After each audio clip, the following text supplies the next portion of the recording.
கொஞ்சம் தென்றலா உயிர் கொள்ளும் மின்னலா ஒற்றை பார்வையில் என்னை தின்னும் கண்களா மென்மொழியில் உரைப்பாலா மௌனம் கொண்டு முறைப்பாலா கைப்பிடித்து நடப்பாலா காதலின் குரலா காவிய நகலா ஆடியன இழுத்தாலா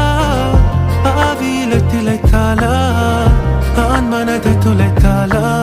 அவனி நிலவாய் தேவதை துகளா கொஞ்சி கொஞ்சி பேசிடவே என்னை கொஞ்சம் எந்திரா அத்தம் போல ஆனவளை என் இன்னும் எந்திரா முத்தம் ஒன்று தந்தாலே என்னை மிஞ்சும் எந்திரா